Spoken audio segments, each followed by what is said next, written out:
Bahkan dalam hadis dikatakan man tala umruhu wa hasuna amaluhu. Siapa yang panjang umurnya dan baik amalnya, itulah manusia yang terbaik.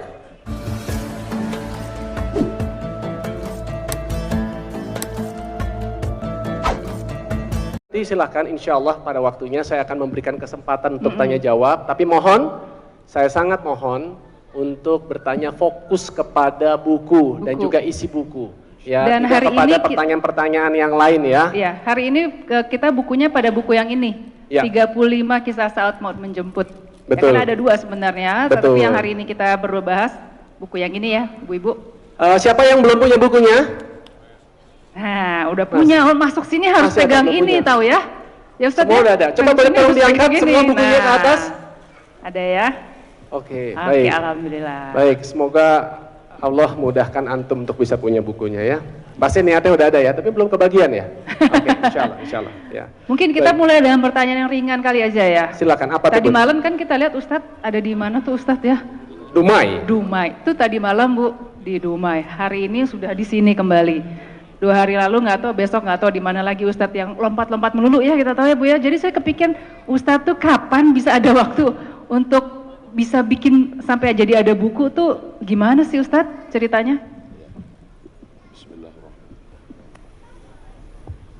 Bismillahirrahmanirrahim. Assalamualaikum warahmatullahi wabarakatuh. Alhamdulillah wassalatu wassalamu ala rasulillah wa ala alihi wa sahbihi wa man tabi'ahu wa mawalah. Kang Adrian, Teh Desi, bapak-bapak, ibu-ibu, sahabat-sahabat, insyaallah kita semua dimuliakan Allah Subhanahu wa taala. Amin ya Rabbal Amin ya rabbal alamin. Saya selama 4 bulan tidak ada tausiah sama sekali. April, Mei, Juni, Juli off. Apa sebabnya? Tanyakan pada rumput yang bergoyang. Tapi jamaah tetap merasa saya tausiah. Iya. Karena tetap ada di TV One dan YouTube. Itulah untungnya direkam itu. Jadi sebenarnya off tidak ada, saya fokus menulis disertasi yang tertunda karena memang terdaftar dari 2017. Sedangkan saya mesti submit menyerahkan hasil tulisan di 2019. Karena kalau sampai 3 tahun tidak ada, kena denda. Kemudian di sela-sela menulis disertasi itu agar tidak boring, saya sempatkan menulis yang lain. Jadi 2 tulisan. Nah, itulah waktu. Nah, jadi pertanyaan ini penting, Mbak Teh Desi nanya ini penting supaya jangan orang menyangka jangan-jangan ini yang nulis orang lain. Saya paham orang husnuzon, tapi tentu di antara rambut yang hitam ada juga wig yang palsu. Di antara padi yang menguning banyak juga rumput plastik. Nah, iya. Maka itu perlu kita jelaskan supaya jangan ada dusta di antara kita. Sedap, mantul ya. Gitu. Jadi Ustaz sembari bikin disertasi, disertasi kan bikin sakit kepala Ustaz ya, pening segitu sulitnya masih bisa Ustaz sembari iseng lagi tadi bilangnya ya kata Ya, cara membagi waktunya gimana di sela-sela kesibukan Ustadz seperti itu? Habis sholat subuh, bangun kira-kira jam 3, jam 4 tahajud, kemudian menjelang sholat subuh itu dibaca dulu.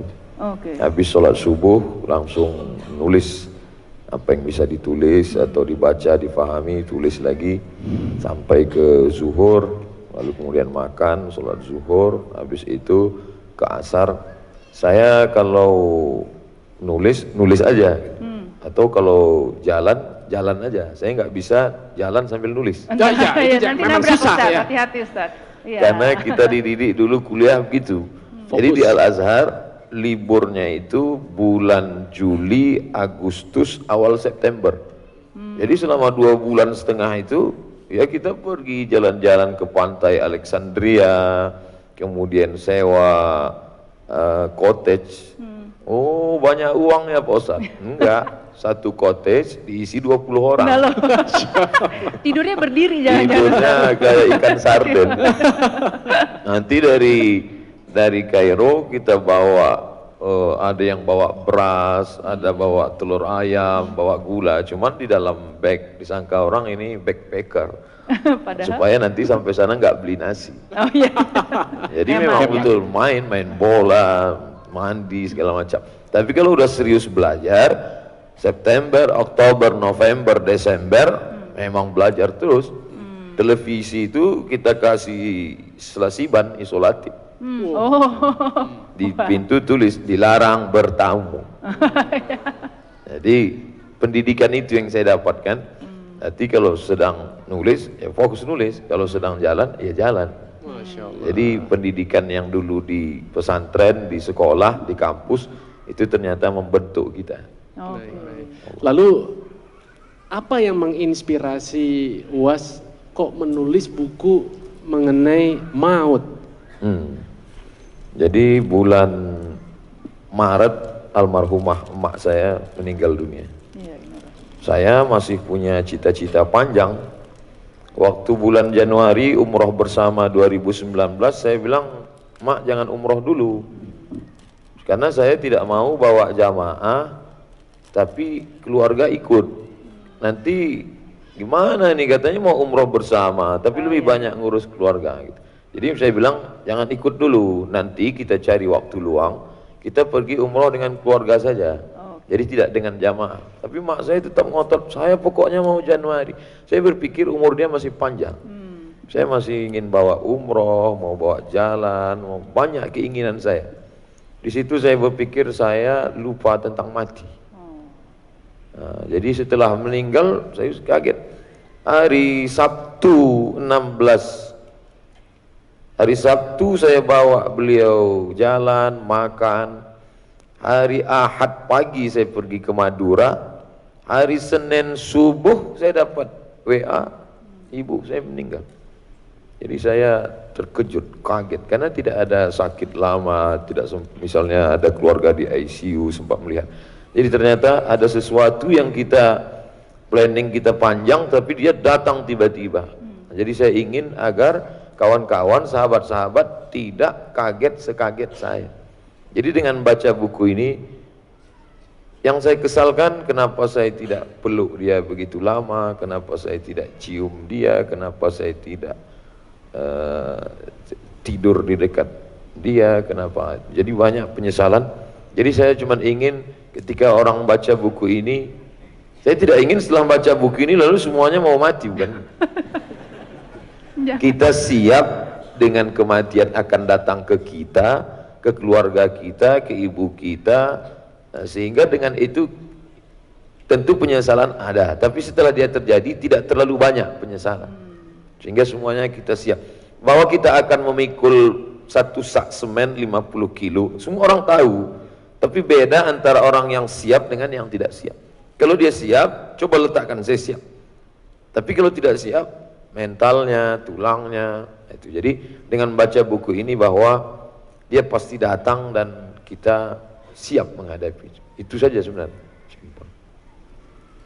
Lalu kalau menurut dari Ustadz, apa dong kalau gitu yang mengharuskan teman-teman semua maupun saudara-saudara kita yang belum pegang atau belum memiliki buku ini untuk bisa mendapatkannya? Kenapa mereka harus memiliki buku ini yang Ustadz nulis ini? Selama ini kan kita tahu mati, ngelihat orang mati, tapi bagaimana, berapa di antara kita yang melihat orang saat nazak sakaratul maut? Kemudian bagaimana orang-orang yang dekat dengan Allah, Nabi? Maka saya urutkan di situ Nabi, setelah Nabi sahabat Nabi, kemudian para ulama, dan yang terakhir tentang orang yang sangat zalim. Ya, jadi bagaimana mereka, orang-orang yang paling terbaik sampai yang terjahat. Nah, kira-kira nanti kita mau pilih cara mati gaya apa gitu. Nah, gitu. Dan dia tetap akan datang juga, baca atau tidak baca buku ini, beli atau fotokopi, mati tetap datang. Nah, jadi oh begini loh kematian orang paling hebat, paling dekat Nabi Muhammad sallallahu alaihi wasallam. Abu Bakar, Umar, Utsman, Ali meninggal juga pada akhirnya. Sehebat sehebat apa, secerdas apa Ali, sekuat apa Umar, sebaik apa Abu Bakar, sedermawan apa Utsman, toh pada akhirnya menghadap Allah. Dan inilah rekaman jejak terakhir mereka saat mengakhiri hidup bertemu dengan Allah SWT. Jangan sampai kita sama seperti na'udzubillah orang-orang yang terhukum pidana hukum mati. Ketika ditanya mau mati mau apa, ada yang mau makan mie ayam, ada yang mau makan es buah, karena dia menganggap inilah kehidupan yang terakhir, menghabiskan selera, selesai, habis itu ya udah jadi tanah. Padahal kita tidak begitu. Saya ingin setelah membaca buku ini, orang justru bersemangat untuk mencari harta sebagai bekal menghadap mati, semangat menyekolahkan anaknya sebagai bekal supaya mereka berdoa, beramal soleh, amal yang ngalir. Setelah baca buku ini makin semangat hidup. Jangan sampai Kang Adrian, Teh Desi pulang dari sini lalu ya udahlah kita tunggu aja lah mati ini.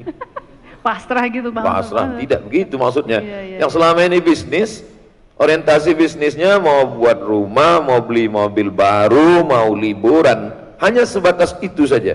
Tapi setelah baca buku ini saya berharap ternyata setelah baca buku ini dia tahu bagaimana mati. Setelah itu dia pun berpikir tidak sesimpel ini, saya mesti bangun masjid, bangun panti asuhan, menyekolahkan anak yatim, karena setelah mati ini akan ada kehidupan sekali lagi, dan kita ingin semuanya berakhir dengan husnul khatimah. Itu saja yang ingin saya sampaikan. Tuh ya teman-teman semua, jadi bisa memotivasi, mengajak teman-teman yang lain yang belum punya untuk kita bisa belajar dan jadikan buku ini sebagai pengingat kita bahwa tadi maut itu atau mati itu pasti akan kita rasakan. Teman-teman, saya mengajak teman-teman juga, selain buat diri kita, silakan teman-teman nanti bisa cari bukunya, hubungi penerbitnya, beli jangan cuma satu, ya, beli 10, beli 50, ya, dan panitianya UAS mana? Tolong dicatat, insya Allah saya mau pesan bukunya UAS 100 biji buat saya bagi-bagikan, ya. Bismillahirrahmanirrahim. Nggak ada artinya apa-apa, saya yakin teman-teman banyak yang jauh lebih bisa melakukan hal-hal yang lebih baik daripada saya. Saya hanya sekedar menjadi motivasi aja buat membawakan kebaikan kita semua. Amin, amin, rabbal alamin. Lanjut, Bun. Iya, kan buku ini terinspirasi atas kepergian Ibunda ya Ustadz ya. Kemudian menjadi kita harus ingat bahwa kita mempersiapkan diri untuk kematian. Nah, mempersiapkan diri kematian diri sendiri, lalu bagaimana kita mempersiapkan diri kita untuk kematian keluarga atau orang terdekat Ustadz? Kan saya berpikir mungkin kita untuk diri kita sendiri ya pasti takut lalu kita mempersiapkan, tapi kita kan juga harus siap untuk menghadapi kematian orang di luar kita. Itu gimana Ustaz? Filosof, pemikir selevel Socrates, Demokritos, Thales, Aristoteles berpikir tentang konsep negara, berpikir tentang bagaimana etika, berpikir tentang Tuhan, tapi mereka paling takut cerita tentang mati. Dan orang yang paling dekat dengan kematian adalah dokter, karena mereka yang melihat orang mati, baru digunting, belum digunting udah mati, ketakutan ngelihat jarum suntik. Tapi banyak juga yang tidak mengambil pelajaran dari kematian itu. Bahkan lebih gila lagi, tukang gali kuburan matinya saat mabuk, kan sangat kontra. Mestinya kan dia yang paling banyak mengambil pelajaran dari kematian, dia yang gali kubur. Kemarin yang tukang gali kubur gimana matinya? Mabuk sakau Pak Ustaz. Artinya dia tidak ngambil pelajaran. Nah, makanya dalam ungkapan dikatakan waqafa bil mauti wa'iza, cukuplah kematian sebagai nasihat. Jadi sebenarnya buku ini juga untuk meringankan beban suami. Kok buat suami? Yang selama ini misalnya kalau liburan, papa kita liburan kemana? Jadi setelah baca buku ini insya Allah jadi nggak kepengen liburan. Kata dia, oh, liburan kita belikan buku ini, kita sedekahkan ke anak yatim. Alhamdulillah, Masya Allah. Uang yang kemarin untuk beli tas kulit itu, kata dia, yang DP-nya kreditnya sebulan hanya sekian-sekian itu, nah itu kita santunkan untuk fakir miskin. Mantap, Alhamdulillah bukan keluar dari mulut saya. Ya, dengar ya Bun ya. Orang udah dibeli tadi itu buat 100 buku ya. Jadi dia lebih berpikir ada yang lebih, bukan berarti dengan begini jadi orang tidak liburan, Ya. orang tetap shopping, tapi mungkin shoppingnya ya pas mau Idul Fitri aja. Sama Idul Adha boleh deh. Idul Ustaz, Adha ya, dua boleh. kali. Gitu ya. Iya, bagus banget ya. Ini juga ada satu pertanyaan bagus nih dari jamaah tadi, ada yang minta tolong Mas Adrian, tolong dong tanyain ini gitu ya. Gimana kalau kita pas acara di sini, karena tadi kan ceritanya yang memberikan inspirasi UAS untuk bisa sampai menulis buku adalah dari kepergian ibunda tercinta. Bagaimana kalau di momen yang Masya Allah luar biasa ini, sejenak kita juga berdoa bersama, memohon kembali kepada hadirat Allah untuk ibunda almarhum dari Ustadz Abdul Somad. Semoga Allah memberikan tempat terbaik di sisinya, ya, Amin, ya Allah. karena ibunda benar-benar sukses dalam menyiapkan bekal buat kepergian ibunda, karena sudah melahirkan anak yang soleh seperti beliau. Ustadz, afwan, doa mungkin dari Ustadz membimbing kita semua untuk ibunda. Allah hazihin niyah untuk niat yang baik ini. Al-Fatihah. A'udzubillahi minasyaitonirrajim. Bismillahirrahmanirrahim. Alhamdulillah rabbil alamin arrahmanir rahim maliki yaumiddin. Iyyaka na'budu wa iyyaka nasta'in. Shiratal mustaqim. Shiratal ladzina an'amta 'alaihim wal maghdubi 'alaihim waladdallin. Amin. Rabbana fir lana dzunubana, ampunkan dosa kami, wali ummahatina, ibu kami, wali abaina, ayah kami. Kalau dia masih hidup, sehatkan badannya ya Allah, lapangkan hatinya ya Allah, ringankan beban fikirannya ya Allah, jadikan mulutnya senantiasa bertasbih, bertahmid, bertakbir, bertahlil, jadikan lisannya senantiasa mendoakan kebaikan anak cucunya ya Allah. Kalau dia sudah meninggal dunia, lapangkan kuburnya ya Allah. Tak dapat kami balas bagaimana 9 bulan 10 hari dia tidak jadi tahajud. Berapa banyak muntahnya keluar hanya karena kami belum lahir sudah kami susahkan dia ya Allah. Meregang nyawa, meneteskan darah dan air mata. Berapa jahitan robek kulitnya untuk mengeluarkan kami ke alam nyata. Tak dapat kami balas ya Allah. Andai kami gendong dia sampai ke tanah suci Makkah, kami bawa tawaf sa'i dan umrah, belum tentu dapat menebus sekali pekikannya saat melahirkan kami ya Allah. Andai kami belikan dia rumah terbesar, kendaraan termewah, pun tak dapat membayar. Berapa kali dia tidak jadi sholat duha karena kami kencing di kainnya. Berapa kali dia tidak jadi tahajud karena kami menangis sampai pagi. Berapa banyak kotoran kami yang termakan. Oleh sebab itu, lapangkanlah segala kesulitannya ya Allah. Mudahkanlah segala kesulitan mereka yang sudah mendahului kami ya Allah. Ayah kami melepuh kulitnya melepuh karena terik panas matahari untuk mencarikan makan, pendidikan sekolah kami. Rabbana fir lana dzunubana wa liwalidayna warhamhuma, sayangi mereka kama rabbayana shaghira, sebagaimana mereka dulu sayang kepada kami. Satu benda kami tanyakan berpuluh kali, dia jawab dengan jawaban yang makin lembut, dengan peluk dan cium, dengan tawa dan senyum. Tapi di saat tuanya dia mulai pikun, pertanyaan yang sama dia utarakan ke kami, jawaban pertama kami lembut, lalu disusul dengan suara keras dan marah. Maafkan kami atas silap dan khilaf kami. Mungkin hati kami telah berbagi, mereka masa lalu, anak dan keluarga kami masa depan. Sehingga ketika melihat mereka, oh masa lalu sudah lama, kami berharap masa depan, cinta anak-anak kami, maka lebih banyak kami tumpahkan untuk yang masa depan daripada masa lalu. Kami silap ya Allah, kami khilaf ya Allah. Andai pun kami pulang ingin meraih tangannya, memeluk tubuhnya yang rapuh, dia sudah tak ada lagi. Kami hanya dapat datang ke makamnya. Kami hanya bisa menyisihkan sebagian rezekimu, kami bawakan ke panti yatim dan jompo.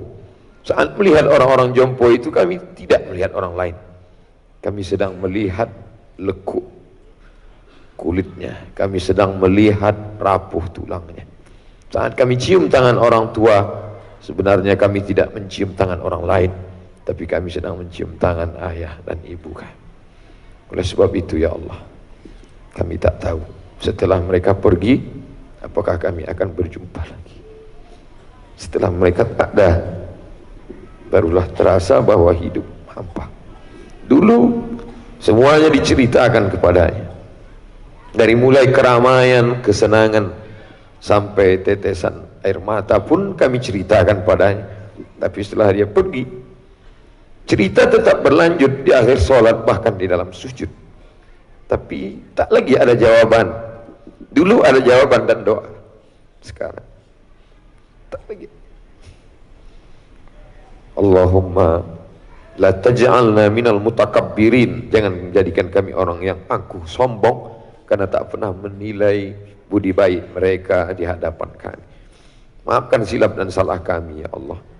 Mudah-mudahan kami yang masih punya orang tua masih hidup dapat membalas kebaikan mereka, dan yang sudah meninggal kami hanya dapat mengirimkan sedekah, mengirimkan amal jariah. Kami bertaubat atas silap salah kami di masa lalu. Rabbana atina fid dunya hasanah wa fil akhirati hasanah wa qina adzabannar. Wa sallallahu ala sayyidina wa maulana Muhammad wa ala alihi wa sahbihi wasallam. Walhamdulillahirabbil alamin. Barakallahu. Alhamdulillahirabbil alamin. Lega rasanya. Jadi kepengen pulang nih ya. Pengen langsung cium tangan ibu dan bapak yang alhamdulillah masih diberikan kesehatan. Baik, kita kembali lagi ke ngobrol-ngobrol ya. Iya. Ini mengenai judulnya, Bun. Nah, 35. Kenapa cuma 35, Ustaz? Dulu saya ada tulis buku 77 tanya jawab sholat. Kebetulan saya lahir tahun 77. Sama dong kita, Ustaz. Tapi kok kelihatannya awet mudaan saya, tak? Iya. Masya Allah. Ampun, jangan. Kemudian buku itu direvisi menjadi 99, mengambil barokah Asmaul Husna. Kemudian saya ada tulis buku kontroversial masalah khilafiyah tentang kunut subuh, tentang lafaz niat usolli dalam sholat, tentang baca yasin, tentang tahlil. Saya susun menjadi 37 masalah populer. Karena waktu menulis buku itu usia saya 37. Nah, mungkin orang sebagian, loh kok tiba-tiba mundur jadi 35. Makin muda Ustaz ternyata. Muda. Jadi kebetulan saya kumpulkan bahan-bahan itu, saya tidak ngitung. Kumpul, saya terjemah, saya susun. Saya berpikir berapa nanti hasilnya, itulah yang saya jadikan judul. Terkumpul semua 35. Berarti ke depan bisa ada kemungkinan begitu terkumpul lain, ada tambahan, bisa saja. Tapi yang jelas bahwa kalau orang tamat kuliah misal umur 23, itu pun sudah terhitung mungkin tambahan 2 semester lah. Tambah 2 semester? Maksudnya kalau dia on time mungkin. Ada kebanyakan main mungkin ya. Jadi kalau 23 dia selesai kuliah, mulai nabung 2 tahun, nikah umur 25. Bisa jadi 2 tahun itu nabung atau cari mertua kaya, terserah. Ini yang kedua lebih. Nikah 25. Iya. Lalu di rentang waktu dari 25 ke 35 ini biasanya orientasi dunia ini kuat. 25, 35 fokus ke anak. Betul. Lalu kemudian 3 tahun pertama anak, 3 tahun kedua mungkin mulai yang sebelumnya tinggal di perumahan mertua indah, mulai menapaki rumah atau mulai kendaraan. Tapi ketika semua kebutuhan materi ini sudah terpenuhi dalam 10 tahun itu, istri sudah, anak sudah, rumah sudah, kendaraan sudah, biasanya mulai muncul kerinduan spiritual, mulai rindu. Makanya kita lihat kawan-kawan, sahabat-sahabat kita, perpindahan menuju hijrah itu setelah mentok dia sampai pada puncaknya, tidak lagi merasakan ada kenikmatan dalam keseharian itu, ada suatu kerinduan pada yang lain. Nah, ini yang kalau lapar cukup perut diberi makanan, kalau haus air penghilang dahaga. Ingin melihat pemandangan danau, bukit, mata, telinga ingin mendengar suara-suara indah, lantunan, syair, musik, islami, religi. Tapi kemudian ada sesuatu kerinduan. Makanya di usia 35 menjelang 40 orang mulai ingin mencari rumah spiritual. Kalau dia kebetulan tepat mencari guru yang benar, itu alhamdulillah. Tapi banyak juga yang nyasar ke rumah-rumah spiritual palsu. Akhirnya disangka ngaji rupanya penggandaan uang. Disangka ngaji rupanya dukun. Casingnya kiai, signalnya magic, black magic. Oleh sebab itu maka tepat mencari. Maka usia 35 ke 40 adalah usia-usia kerinduan. Syukur-syukur ketika dia mencari, mulai buka search YouTube, maka saat cari itu bingung mau ngetik apa. Mati, langsung keluar 35 kisah maut menjemput, hingga terbaca. Lalu kemudian mulai mencari buku-buku di toko buku, kira-kira buku apa yang bisa membuka pintu hati, kemana arahnya. Padahal sebenarnya kalau dia mau sistematis kan cari buku tentang wudhu dulu, sholat, gimana ini ngitung zakat, sesuai prosesnya gitu. Sesuai, gimana taubat. Tapi kadang tidak selamanya begitu. Bisa jadi dia cari buku umroh dulu, karena dia mau taubatnya di Makkah. Wah, masa buat dosanya di Los Angeles, taubatnya di kampung, dia mau taubatnya di depan Ka'bah. Nah, ini macam-macam orang kan, lain kepala, rambut sama hitam, isi kepala macam-macam. Oleh sebab itu maka kita mungkin berharap yang bergelimang dosa selama 35 tahun, usia 35 ke 40 pencarian, ditemukan di usia 40 kematangan, dari 40 ke 63, 23 tahun itu memang betul amal, sehingga masa lalu yang bergelimang dosa itu at-taibu minadz dzambi kama la dzambalah. Orang yang taubat seperti tak ada dosa sama sekali, bersih. Ustaz tadi juga cerita mengenai masalah taubat, bersih. Saya kok, dan juga mungkin bisa dikoreksi kalau saya salah, pernah ada yang berpendapat gini, udah deh jangan soleh-soleh deh, jangan terlalu baik, rata-rata orang baik tuh dipanggilnya cepet. Betul, pernah dengar gitu ya Bu? Iya. Tapi saya juga ngelihat kok seperti itu. Contoh nih, ya dari belakangan ini saya banyak berteman dengan ustadz-ustadz gitu ya. Teman-teman ustadz saya rata-rata banyak yang dipanggil muda-muda. Betul, dari almarhum Ustadz Jeffrey Al-Bukhari. Berapa tuh? Umur 40 ya? pas. 40. Kejadiannya hanya beberapa meter di depan rumah mertua saya di Pondok Indah. Ya, itu kejadiannya, kita tahu sekali. Waktu itu saya masih jadi pembawa acara di Net TV Pagi. Ya, terus belum lama ini kita kehilangan juga dari guru kita almarhum Ustadz Arifin Ilham yang belum genap juga sampai menyentuh kepala 5. Orang-orang yang kita tahu dalam kesehariannya benar-benar berada dalam jalannya Allah seperti itu. Nah, apakah hal seperti itu memang benar adanya? Karena dari cerita banyak juga sahabat-sahabat yang berjuang di jalan Allah dipanggilnya di usia muda. Itu bagaimana tuh saat menyikapi itu? Jadi kalau gitu biar supaya umur panjang nggak usah baik-baik gitu. Iya, jangan baik-baik amat lah gitu katanya Ustaz. Nanti aja deh tobatnya deh ya. Kira-kira kan katanya kalau umatku itu kan umurnya 60 gitu ya. sampai 70. Ya nantilah 55, 58 gitu. Nanti 60 baru gitu Tat. Betul juga, saya pun baru tahu sekarang. ini hadis apa nih saya salah? Gimana nih? Tolong diluruskan Ustaz kalau yang bengkok-bengkok. Salah berbuat berawal dari salah berpikir. Betul. Kesalahan berbuat, action, itu berawal kalau kita mundur ke hulu, hilirnya, ibarat sungai pergi ke laut. Kalau air yang akan sampai ke laut itu butek, hitam, kotor, itu kita mesti pergi telusuri ke hulu. Keliru dalam berbuat berawal dari keliru berpikir. Keliru berpikir berawal dari keliru membaca, keliru melihat, keliru mendengar. Maka berawal dari salah baca, salah dengar, salah pikir, salah action, salah amal, dan yang paling fatal sampai di akhirat masuk ke tempat salah bersama orang-orang yang salah, nar jahannam khalidina fiha abada. Maka perlu kita luruskan, dunia ini adalah tempat ujian. Ada orang-orang yang memang diberikan Allah SWT umurnya pendek, tapi ada yang diberikan Allah panjang, semua sudah ditetapkan di Lauhil Mahfuz. Ada juga orang baik umurnya panjang, Mbah Mun, kiai tertua lebih 90 tahun.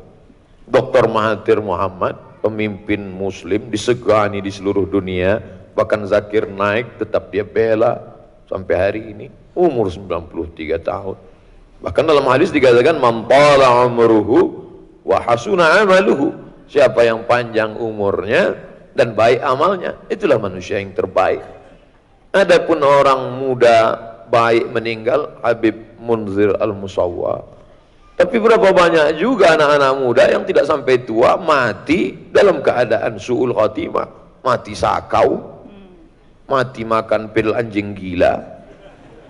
Jadi kalau ada orang berpikir, jangan baik-baiklah, UJ ninggal muda, Habib Munzir ninggal muda, Ustaz Arifin Ilham ninggal muda, sampel yang dia pakai tidak tepat. Lalu kenapa dia berpikir seperti itu? Setan berhasil. Allazi yuwaswisu fi sudurin nas minal jinnati wan nas. Jadi yang bisik begini ini dua, jin dan manusia. Termasuk Kang Adrian sudah dibisikin nas. Alhamdulillah hari ini kita ketemu, ternyata bisikan-bisikan teman-teman tadi. Jadi kalau nanti setelah ngaji ini tetap ada nas yang ngomong begitu, ente nggak usah hijrah lah, nggak usah lah ikut sama artis-artis hijrah Kang Adrian, toh yang cepat ninggal tuh yang hijrah-hijrah.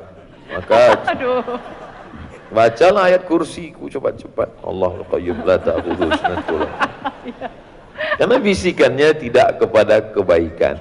Oleh sebab itu kita pahami hakikat hidup dalam Quran. Likulli ummatin ajal, sudah ada ajalnya. Idza jaa ajaluhum, kalau ajal sudah sampai, la yastakhiruna sa'atan, tidak bisa ditunda sesaat, wala yastaqdimun, tidak bisa dipercepat walaupun sesaat. Orang baik ninggal cepat sudah ketetapan Allah. Orang jahat ninggal lama bukan karena jahatnya, orang soleh ninggal cepat bukan karena kesolehannya, tapi karena sudah ketetapan Allah Subhanahu wa ta'ala. Itu akidah.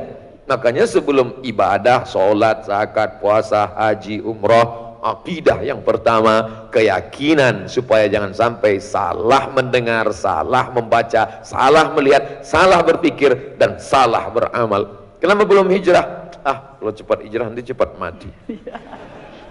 Na'udzubillah. Ditunda hijrah, nantilah setelah pensiun, nantilah setelah tawaran kerja mulai kurang, nantilah setelah agak tua, nantilah setelah lipstik nggak melekat lagi di bibir, nantilah setelah bedak ini harganya melambung tinggi.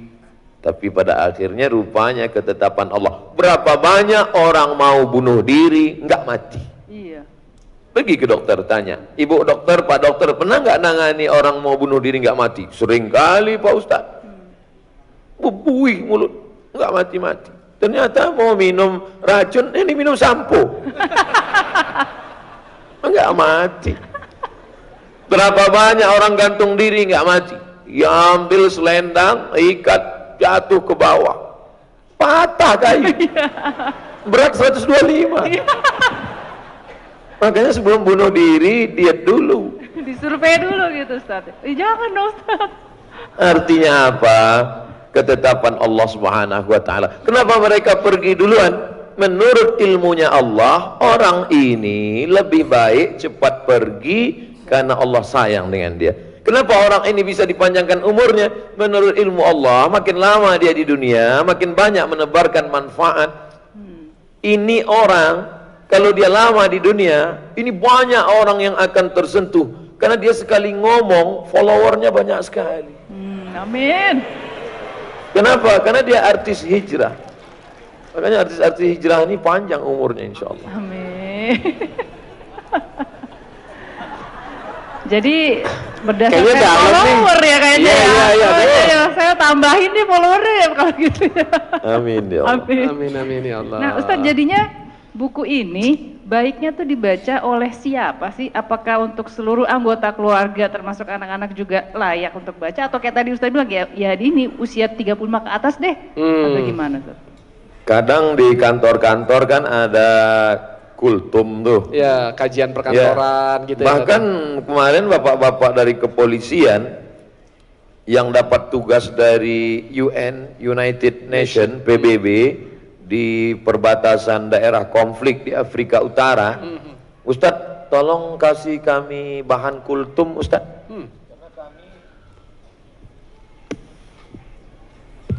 Itu menunjukkan kematian tidak melihat usia. Ya, ya baru sebentar ya.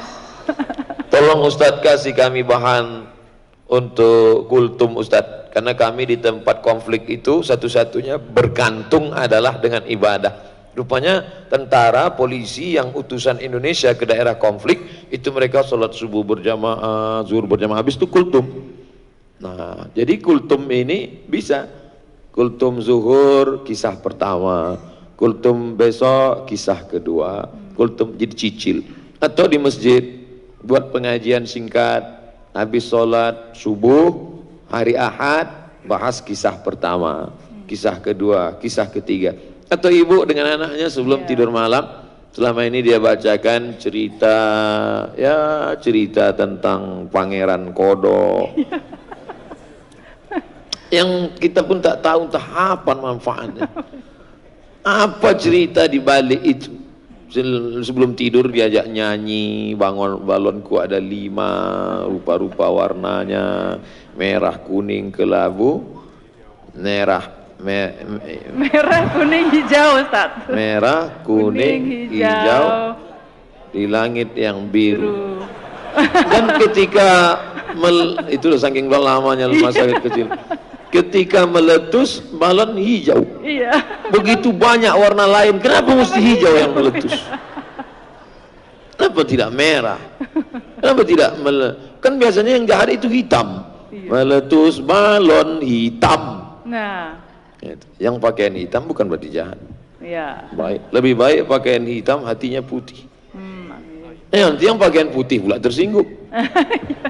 Artinya apa? Ini bisa dibaca oleh siapapun, baik membaca maupun membacakan. Membacakan. Ya. Membacakan untuk orang.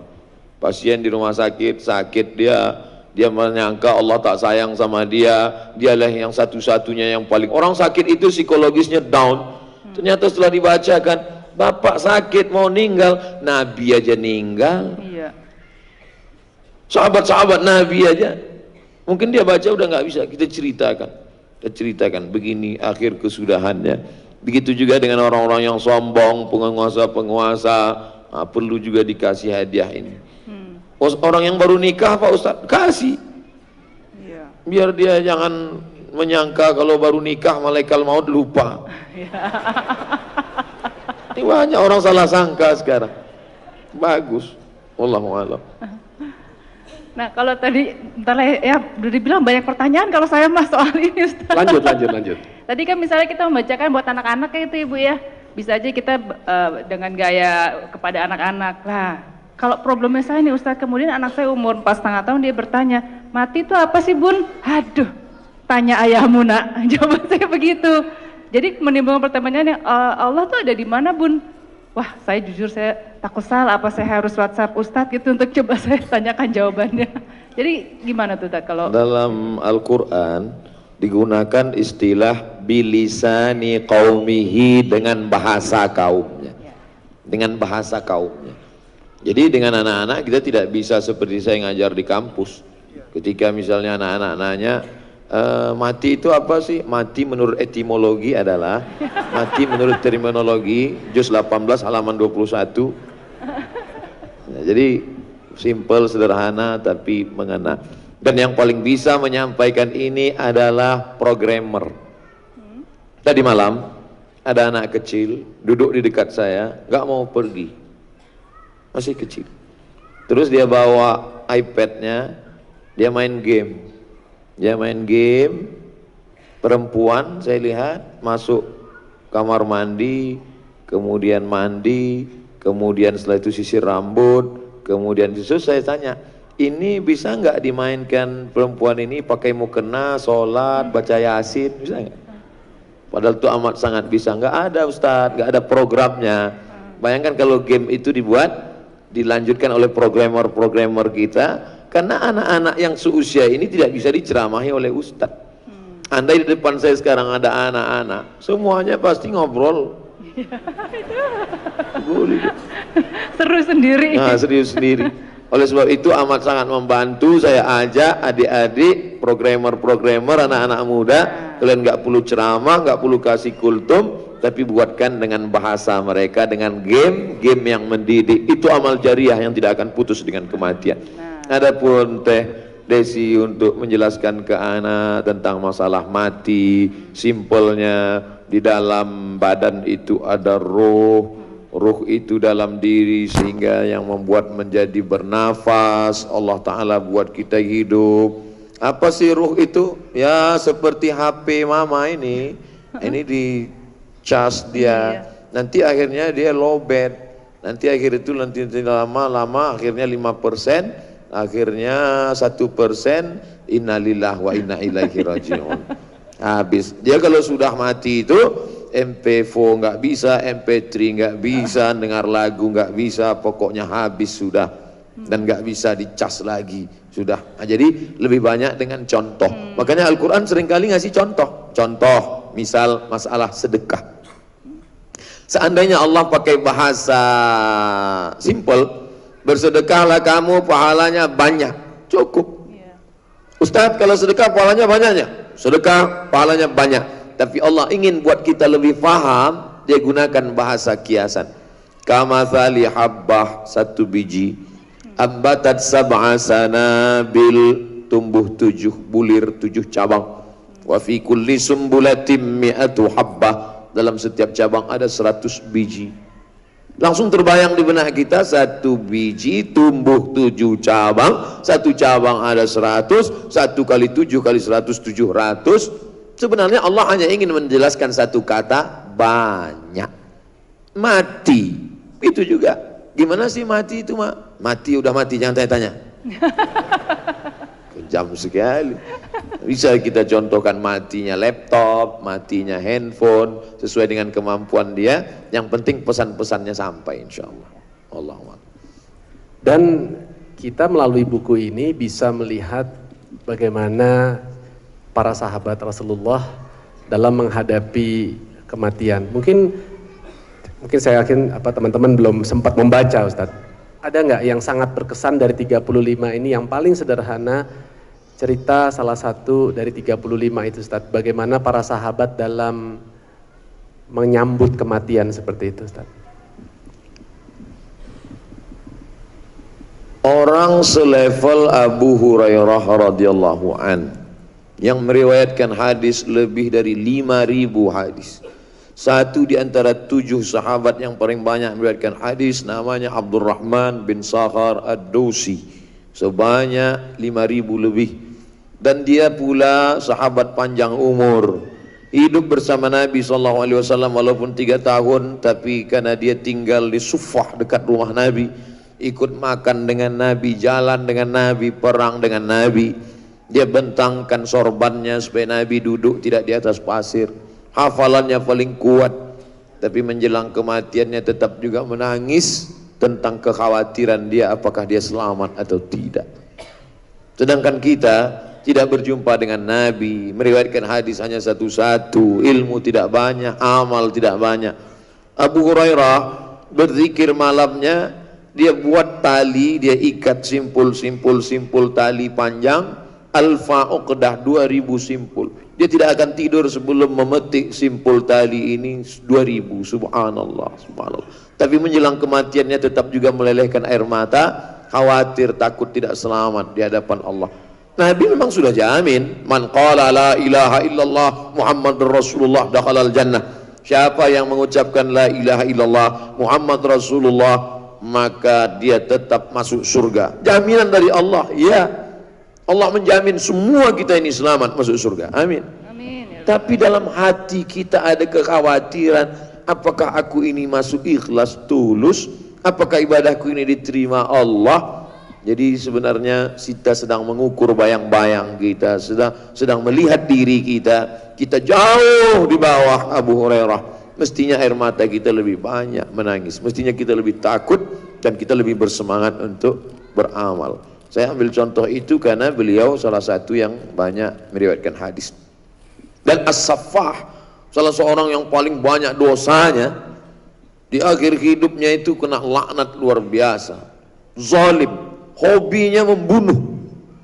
Kita selama ini kita lihat nama hobi badminton, nama hobi nyanyi. Ini enggak, hobi membunuh.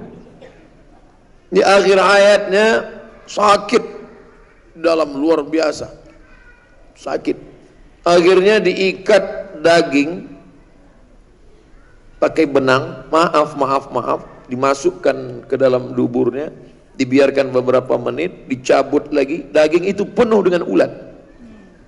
Ulat menghantam dalam lambung. Dia sezaman dengan tabi'in, Nabi, sahabat Nabi, tabi'in. Nama tabi'innya Imam Al-Hasan Al-Basri. Kata dia, Imam Hasan Al-Basri, jangan doakan supaya aku sembuh, sudah nggak tahan lagi. Doakan supaya aku cepat mati. Doa dia menjelang mati, Allahumma firli, ya Allah ampunkan aku, meskipun semua orang berkata bahwa kau tak mungkin mengampunkan aku. Ya Allah ampunkan aku, meskipun semua orang mengatakan tak mungkin Allah mengampunkan aku, tapi tetap ada secercah harapan dalam hatinya bahwa Allah mengampunkan dia.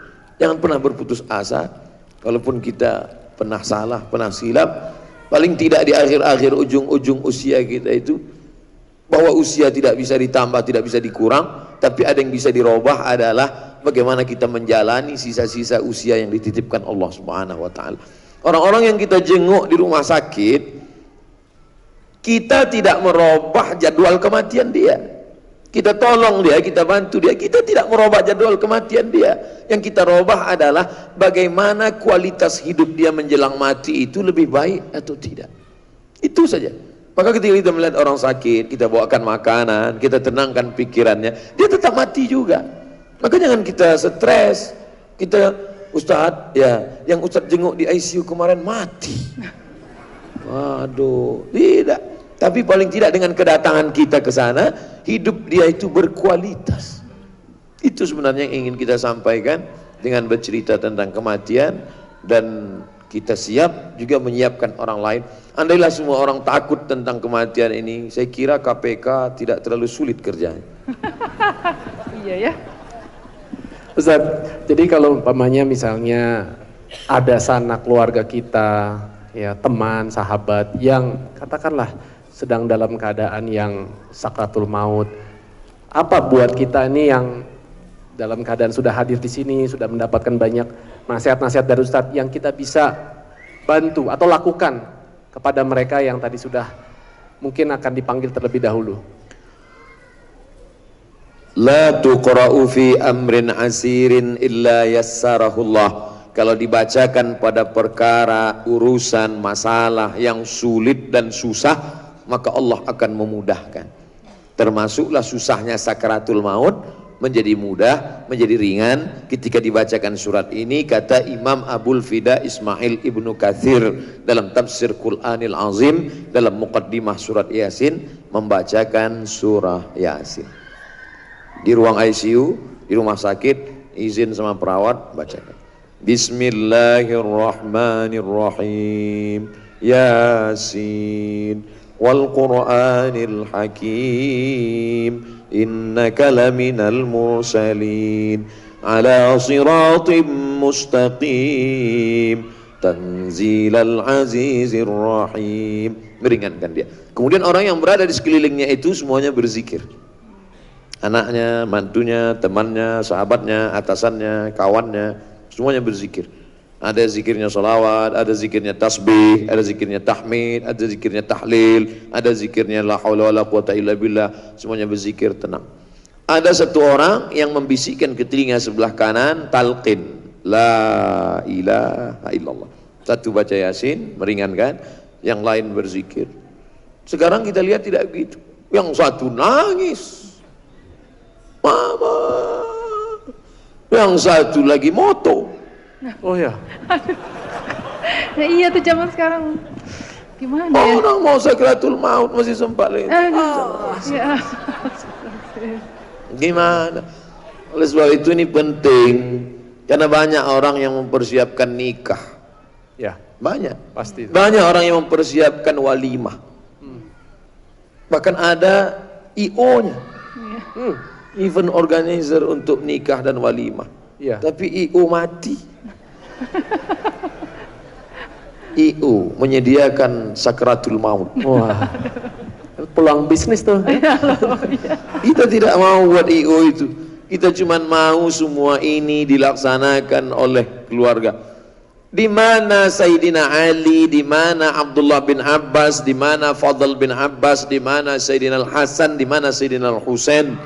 Saat sahabat Nabi di Saqifah Bani Sa'idah musyawarah siapa pemimpin pengganti Rasulullah sallallahu alaihi wasallam. Abu Bakar, Umar, Utsman, Sa'ad bin Ubadah. Kata golongan Ansar orang Madinah yang layak jadi pemimpin setelah Nabi, Sa'ad. Kata orang Makkah yang layak menjadi pemimpin Nabi, Umar. Ali di mana? Abbas di mana? Abdullah bin Abbas di mana? Fadl bin Abbas di mana? Hasan di mana? Husain di mana? Semua keluarga dekat mengurus jenazah Nabi SAW. Keluarga dekat kita lah yang mengurus jenazah kita. Keluarga dekat kita lah yang berbisik ke telinga kita. Tapi kenyataannya sekarang, anak, menantu, keluarga justru duduk di ruang tamu, yang mandikan di belakang orang lain. Nggak benar. Makanya anak-anak muda buat pelatihan mandi jenazah. Anak-anak muda semua. Karena persiapan. Sekarang terbalik. Kalau dibuat di masjid, daftarkan pelatihan penyelenggaraan jenazah. Yang ikut yang tua-tua. Yang tua nggak perlu ikut karena mereka yang mau dimandikan nanti. Nggak bisa mandi sendiri ya. Kalau bisa sih dia mandi sendiri. Justru anak kita. Mudah-mudahan kita nanti yang menyelenggarakan jenazah kita adalah anak-anak kita. Amin, amin, robbal alamin. Anak-anak harus belajar sampai turun ke bawah memasukkan jenazah, sampai menghadapkan ke arah kiblat, membuka penutup wajah, hidung menempel ke dinding tanah itu. Itu anak kita yang serahkan semua ke orang. Ini semua di atas menangis. Paling-paling istrinya jongkok mau megang, jangan tinggalkan mama papa. Itu pun cuma sandiwara semata. Biar konten karena videonya bagus. Iya, gitu, buat Ustaz, ya. kebutuhan konten soalnya itu kan. Kontennya Iya. bagus gitu. Karena kamera streaming. Oh iya. Sampai meninggal aja streaming ya. Ibu jangan sakit hati, saya bilang itu sandiwara. Kalau mau jujur, nanti kalau melihat pemakaman ada perempuan yang mau minta masuk ke dalam, coba jangan ditahan, biarin aja. Oh, bapak, biarin aja, masuklah, masuk. Kita mau tes. Kalau nggak percaya coba. Ketika John F. Kennedy tertembak di mobil yang tidak pakai atap itu, apa yang dilakukan Jacqueline? Fotonya masih ada. John Kennedy terbaring, Jacqueline merangkak melompat meninggalkan mobil itu. Maka jangan pernah percaya sehidup semati. Pret. Nah tuh ya, mohon maaf. Nanti kalau saya merangkak. Kamu selalu begitu, kamu duluan nanti. Oh duluan. Apa? Semua akan menghadap Allah. Iya. Nampaknya saya harus mendamaikan ini. Ini gerbong kereta pisah nih nanti dia. Tapi nggak apa-apa, yang penting kan tujuannya sama-sama sampai ke Gambir nanti. Oh iya, kan? Gambir ya, Gambir dulu ya. Iya benar-benar. Waduh, ini Masya Allah ya, kalau kita ngomongin mau tapi bisa dengan cara-cara yang ringan seperti ini, hendaknya kita tidak lagi terlalu mengkhawatirkan segala hal tadi yang selama ini mungkin menjadi momok di mata masyarakat, bahwa itu hanya pantas dibicarakan hanya kepada orang-orang yang sudah soleh saja atau orang-orang yang sudah tua saja. Tapi kita semua yang saat ini mungkin sedang terbuai dengan usia, dengan sehat, dengan kecukupan harta, jiwa dan lain sebagainya, hendaknya kita harus mempersiapkan diri. Benar, saya Mbak Desi menikah ada IO-nya, menyiapkan, mau pensiun udah menyiapkan dulu dari sekarang, anak mau kuliah beberapa tahun lagi udah disiapin dari sekarang ya beberapa urusannya. Tapi untuk kematian seringkali kita lupa menyiapkan anak kita, diberikan pendidikan yang terbaik, diberikan suri tauladan yang baik ya. Orang tua mungkin selalu bilangnya adalah, oh bagaimana kita bisa memberi contoh. Tapi kita lupa sebaik-baiknya adalah bukan memberi, tapi harusnya kita yang menjadi contoh. Artinya tadi jangan hanya lip service. Jadi kita kepengen anak soleh, anak soleha, ya orang tuanya dulu lah harus soleh dan soleha. Kita kadang pengen anak kita jangan sampai merokok, tapi kitanya masih merokok, mengatasnamakan kebenaran bahwa biar aja saya yang jelek, anak saya yang bagus nantinya.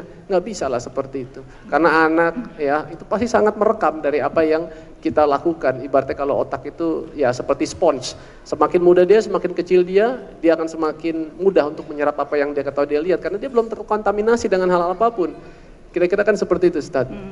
Apalagi Bun yang tadi kamu sempat baca dari buku ini yang sangat menarik tadi untuk kita bedah. juga soal orang tua menjadi contoh, juga kita kan mencontoh guru-guru kita gitu ya. Benar.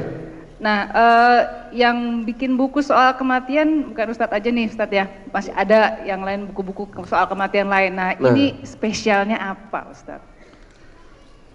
Saya hampir tidak ada komentar di buku ini. Jadi saya tidak ada komen sama sekali, saya tidak mau menceramahi orang. Dan saya memberikan teks aslinya. Jadi kalau ada di antara sahabat-sahabat jamaah, bapak ibu melihat untuk apa ini teks Arabnya Ustadz tulis, untuk nebalin buku ya. Biar banyak halamannya. Biar halamannya banyak. Jadi saya mau supaya bagi yang belajar di pondok pesantren, dia mulai belajar cara menterjemah. Bagi yang belajar di pondok. Kemudian yang baru memulai belajar bahasa Arab, yang kursus mulai melihat mana asli kosakata Arab, mana bahasa Indonesianya. Yang baru mulai belajar baca kitab kuning, mulai belajar grammar, gramatikal, nahu, soroh. Lalu kemudian nanti kalau ada tuduhan soman Ustadz hoax, nih bukti. Beliau menulis dengan dalil, ada kitabnya, ada halamannya, ada juznya, ada penulisnya, ada referensinya. Bukan ngawur, bukan menurut saya, siapa kita. Jadi benar-benar saya ambil dari referensi yang terpercaya dari kitab-kitab para ulama, supaya kita bicara berkualitas, bergizi, dan masyarakat ini cerdas. Target yang ingin dicapai tidak muluk-muluk. Selesai baca buku ini, mungkin yang dulu kalau 1 tahun bajunya 2 lemari, sekarang sudah mulai setengah lemari. Setengah lemari. Yang 1,5 lagi, dia shopping juga, tapi untuk kain, baju, tetap budgetnya tidak berkurang. Cuman sudah berubah alokasi dananya, 25% untuk baju dia, yang 75% kirim ke panti jompo, baju anak yatim, baju awal sekolah. Jadi tetap judulnya tetap beli baju. Tetap beli baju. Tapi ada baju yang dipakai di dunia, ada baju persiapan di akhirat. Tapi memang benar Ustadz ya, kalau segala harta kita yang kita kumpulkan itu memang nanti kan harus dipertanggungjawabkan. Semakin banyak, semakin berat timbangannya gitu, atau pertanggungjawabannya itu Ustadz. Seandainya makin berat timbangan, ini banyak orang salah paham ayat. Fa amma man saqulat mawazinuh, siapa yang berat timbangannya, fa huwa fi 'ishatir radiyah, maka dia hidupnya diridhai Allah. Kalau gitu saya tidak diridhai Allah, karena saya paling ringan. Iya, betul. Jadi yang dimaksud dari ayat itu apa? Akan dinilai kebaikan dan keburukan. 25% kebutuhan kita, karena kita pakai celana, pakai baju, pakai jilbab, pakai jubah, dan yang lain adalah terhitung sebagai sedekah kita berikan. Itulah yang akan menolong di hadapan Allah SWT. Oke, jadi buat teman-teman semua, mungkin kalau yang lemarinya masih kepenuhan, coba dipikirkan untuk mulai dikurang-kurangin, ya disedekahin, karena mungkin bukan bajunya itu sudah tidak layak, justru sangat layak, tapi kita lupa, begitu dicuci, yang dipakai, ya itu lagi, biasa begitu kan? Iya, tadi saya pikir Ustadz mau bilang 1,5 lemari lagi isinya kain kafan, enggak ya? Enggak segitunya ya, aduh. Menyiapkan kain kafan Boleh. Boleh. Itu makanya sultan-sultan di Turki itu sorbannya besar-besar sekali. Kalau kita bandingkan dengan sorbannya Habib almarhum Habib Munzir, Habib Rizik Syihab, sorbannya tidak terlalu besar. Tapi sorbannya sultan-sultan Turki besar sekali. Ternyata sorban sultan Turki itu kain kafan. Kain kafannya itu dia ikatnya di kepala supaya dia berkuasa, kekuasaannya dipakai untuk bekal setelah mati. Pakai. Tapi jangan nanti ibu jilbabnya kain kafan. Itu dia. Tetap aja. Tetap. Jangan-jangan mempersiapkan itu ya. Ini kalau kita lagi dengar acara seperti ini, membahas hal-hal seperti ini, rasanya ya hati kita, iman kita tuh terpaut dengan yang namanya kematian. Tapi iman ini kan naik turun juga, Ustaz. Keluar dari tempat ini, waduh, ngantri Grab, naik Gojek, waduh, udah terganggu dengan urusan dunia. Nanti sampai rumah, anak ini, suami begini, bisa aja lupa. Apa tips dari Ustadz kira-kira yang membuat kita bisa terus istiqomah supaya kita bisa terus ingat bahwa kematian itu akan selalu menyertai kita kemanapun kita pergi? Itulah pentingnya kita beramal jama'i, beramal bersama.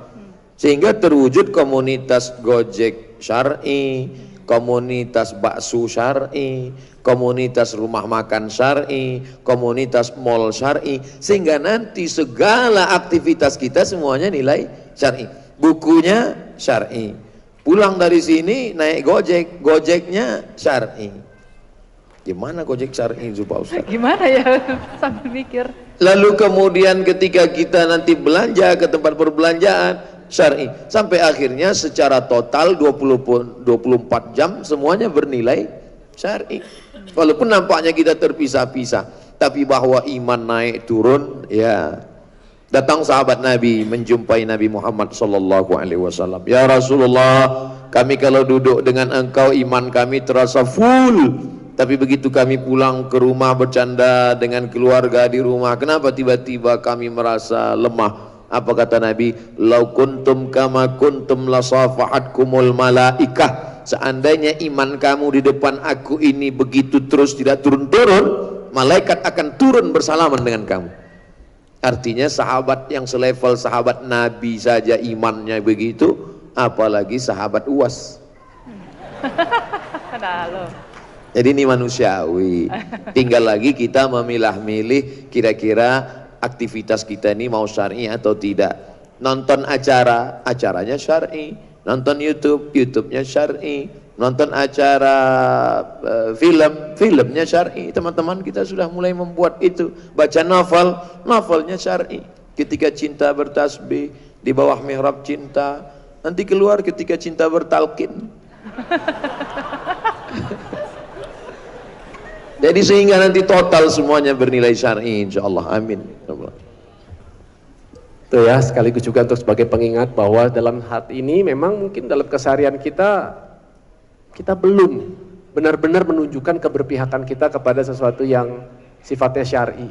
Kita masih menggunakan hal-hal yang sifatnya umum, konvensional, yang terus memberikan kenyamanan, kemudahan kepada keseharian kita.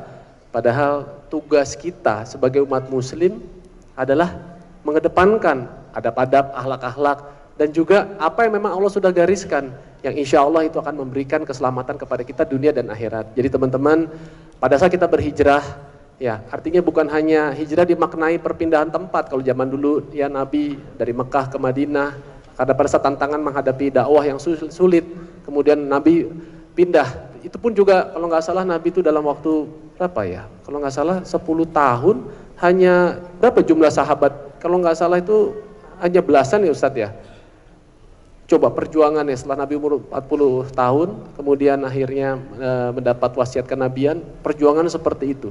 Nah tapi kalau kita yang tidak, artinya hijrah itu bukan berpindah seperti layaknya Nabi, tetap memiliki tanggung jawab untuk bagaimana kita berproses untuk mengedepankan hal-hal yang memang diperintahkan oleh Allah. Apa yang dilarang, ya kita jauhkan. Apa yang mengandung katakanlah di situ riba, kita tinggalkan, karena itu diharamkan. Sekarang contoh, misalnya sudah ada bank, ada konvensional, ada syariah, ya kita umat muslim harus beralih kepada yang syariah, gitu. Ah tapi kan karena lebih nyaman di sini fasilitasnya, Sekarang kalau nggak dari kita, siapa yang akan memperjuangkan itu? Orang-orang yang bukan umat muslim, mereka tidak akan masuk menjadi nasabahnya di situ. Contoh demikian. Kalau kita tadi sudah ada tempat fasilitas olahraga yang lebih menjaga adab-adab keislaman kita dukung. Walaupun katakanlah fasilitas saat ini belum semewah atau senyaman yang itu, kita dukung ke sana. Semakin banyak yang ada di situ, semakin akan bisa lebih maju. Kayak kemarin saya hadir di sini, Masya Allah saya nggak nyangka ada acara namanya Hijab Market. Di situ saya melihat perputaran bisnis yang Masya Allah luar biasa. Ada yang kasih testimoni ke saya, satu stand itu dia 3 hari penjualan 2 miliar. Demi Allah, 3 hari. Itu kemarin ada 140 stand. Jadi kalau umat Islam itu mau bersatu, mau mendukung acara-acara semuanya yang mempersatukan ukhuwah keislaman kita nggak akan mudah untuk diombang-ambing, nggak akan mudah dihantam sama badai seberat apapun. Dan hati-hati teman-teman, ya sekarang ini tantangan kita ini adalah bukan lagi sesuatu yang nampak, sesuatu yang tidak nampak itu juga banyak. Apa yang terlihat di sekitar kita manis, belum tentu di belakangnya seperti itu. Kewaspadaan harus kita jaga. Kewaspadaan kita terhadap dunia, kewaspadaan kita juga terhadap dalam menghadapi kematian seperti ini yang bisa datang menjemput kita kapan kita sadari. Makanya penting buat kita untuk selalu taat, selalu bertaubat, istighfar, taubatan juga taubatan yang nasuha. Kita bersungguh-sungguh, termasuk juga bersungguh-sungguh adalah dalam bagaimana kita berkumpul dengan orang-orang yang soleh. Karena kita sadar bahwa iman tadi dikatakan oleh Ustadz, iman itu naik dan turun. Kita butuh orang lain di sini untuk mengingatkan kita. Apalah kita yang kadang bisa mendapatkan mungkin WA langsung dari Ustadz, mungkin tidak. Kapan kita bisa ketemu dengan Ustadz-Ustadz kita? Mungkin belum tentu. Ada yang sampai hari ini belum bisa berkesempatan seperti kita semua. Tapi minimal kita mari berkumpul dengan saudara-saudara kita, sahabat-sahabat kita yang memiliki visi dan misi yang sama, untuk supaya kita nanti juga bisa tidak hanya bertemu dan bersahabat di dunia, tapi juga bertetangga nanti di surganya Allah. Amin amin robbal alamin. Ada berapa menit lagi mungkin kita panitia untuk kita masih bisa ada di sini? Baik, mohon maaf panitia, apakah nanti setelah asar kita masih ada sesi ini? Mohon maaf, siapa? Masih ada ya? Baik, kita ada waktu berapa menit sebelum menjelang asar? Sebenarnya sekarang udah menjelang. Oke, jadi kita akan asar dulu, lanjut setelah asar. Baik, sesuai dengan janji kita ya Bun ya, bahwa nanti berikutnya adalah kesempatan buat antum semua ya, Uhi dan Akhti, Akhi dan Ukhti, untuk kita bisa bertanya. Jadi tolong siapkan dalam baiknya mungkin secari kertas, tapi kalau tidak ada nggak apa-apa, nanti insya Allah saya akan memberikan kesempatan dari masing-masing sisi untuk kita bisa bertanya langsung kepada Gurunda Ustadz Abdul Somad. Ya, kepada waktu dan tempat saya persilakan kepada saudara-saudaraku semua untuk bersiap-siap mengambil wudhu, melaksanakan sholat asar secara berjamaah. Nanti setelah itu kita kumpul lagi di sini sesaat setelah sholat. Mungkin demikian Ustadz. Ya. Baik, assalamualaikum warahmatullahi wabarakatuh. Waalaikumsalam warahmatullahi wabarakatuh.